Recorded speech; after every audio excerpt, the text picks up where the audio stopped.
And so this one is called No Such Thing as an Expert.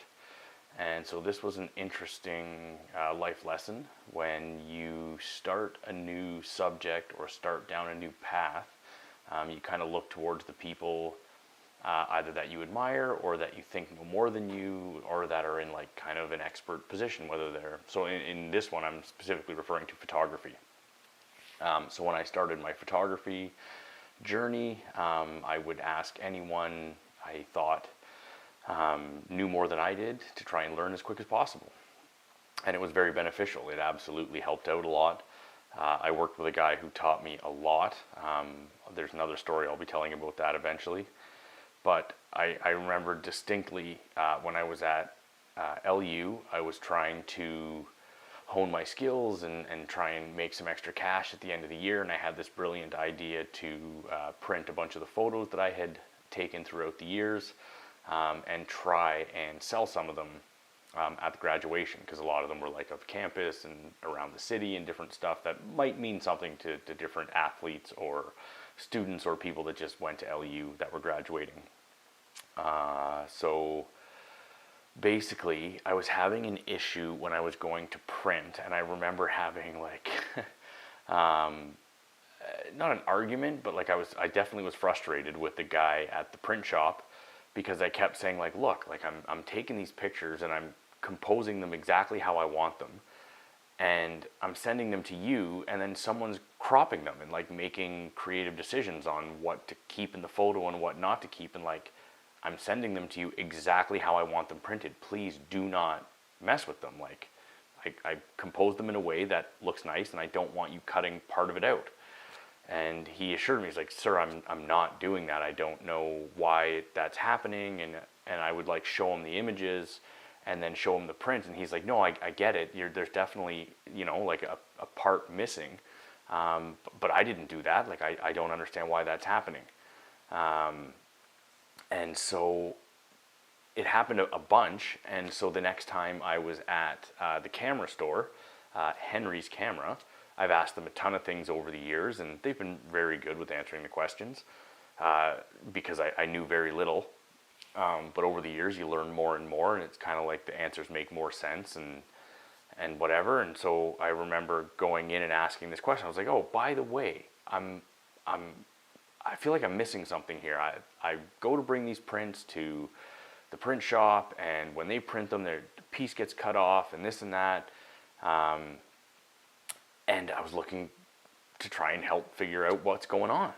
And he was just like, oh, well, you know, there's a crop sensor, and then there's a full frame sensor, and this, that, and he started talking all this technical mumbo jumbo. And I was just like, no, like I know that there's like a full frame camera and the sensor's bigger, and there's a crop sensor camera. And so like the lenses react differently to the different sensors. And so like a 50 millimeter lens has a certain field of view on a full frame camera, and when it's on a crop sensor camera, the field of view tightens up a little bit. But that wasn't the issue, because I was shooting the picture fine, the digital image was fine, but when I go to print it, it wasn't printing properly. And this guy kept assuring me, no, it's the sensor, it's blah, blah, blah. And I was just like, no, like, dude, you're not answering the question I'm trying to ask. Like, you're just trying to like beat me into submission with technical nonsense. I understand crop sensors. That's not what I'm asking.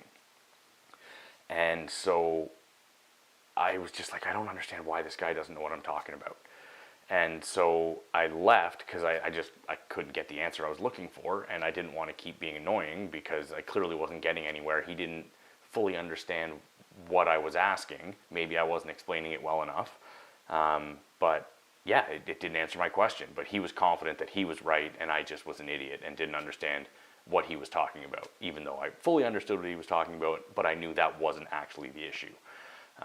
And so I can't remember who I talked to or how I figured it out. Nowadays, I'm sure I could just Google it or ChatGPT or Grok it or whatever.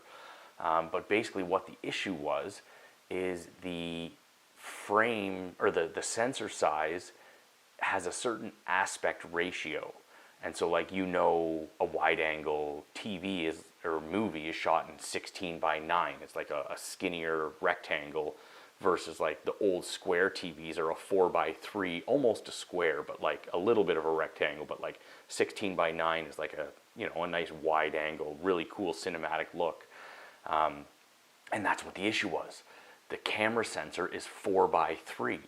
And so when you're doing ratios, when you're printing, depending on the print size, the ratio is going to affect what is shown on the print. So like if you're doing a 4:3 and the print isn't, sorry, if the sensor size is 4:3, which it always is unless it's a crop sensor, of course, and you're printing an 8:10, you double the 4 to 8, and then the 3 becomes a 6, so it's 8:6. But if you get it up to 10, then it's 8:12, and so that's not the right size for an 8:10. So the print wants to be 8:12 by default because of the sensor size, and so you have to crop off 2 inches of the picture to make it an 8:10.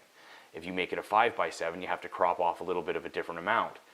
And because of wherever I was getting it printed, there wasn't like now with Walmart photo print or like some high-end print thing, you'd put in your picture and you'd pick your print size, and then a crop box will come up and you move the crop box around on the picture to crop it to the dimensions of the print you want. I didn't have that step with this printing process I was doing, so the printer was automatically just chopping off the top 2 inches of every photo, and so potentially an important part of the image was getting cut out because it was indiscriminately cropping out part of it. And so that was actually the issue, was the aspect ratio of the sensor compared to the dimensions of the print. And so every single picture you have to crop to fit the specific aspect ratio and format for printing, which is something I didn't realize when I went to go talk to the guy, and he tried to just answer the question the best he could. Like I don't think he was trying to be a jerk about it. But it was one of those scenarios where it was just like, this guy doesn't know everything. That's obvious in hindsight. But at the time, you know, like the guy at the camera shop knows everything. He's the camera shop guy. And clearly this was something that, like I said, either I wasn't asking the question properly for him to be able to understand, because I'm sure he actually did understand if I had have explained it in hindsight and been like, hey, this is what was happening. He would have been like, oh, yeah, no, obviously. But anyways, so that was just a really kind of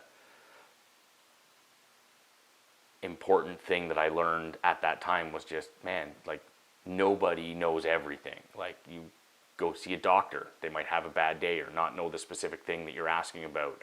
A teacher, you know, in any field, they don't know everything. So man, do your own research has really gotten a bad rap over the last couple of years. But like, if you make fun of somebody for doing their own research, give me a break. Like, since when are we shaming people for trying to learn more and educate themselves? Yes, absolutely, look towards experts for expert opinion, but there's nothing wrong with taking that opinion and then going and doing more research and forming a better opinion or a more well-rounded opinion.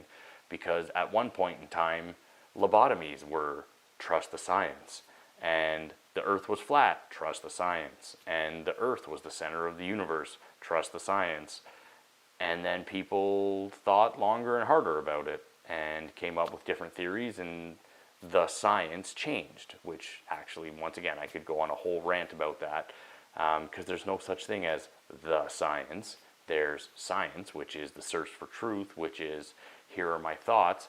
Anybody's welcome to come and battle me on these, and I will do my best to defend it. But if you're right, then we all learned something today, and we will change our opinion. So there are no experts. Always use critical thinking. Try and learn the best you can. AI is going to absolutely revolutionize the game, so dig into it. Try and find your own answers. Look to the experts for a guiding light, but always do your own research and dig in and do your best.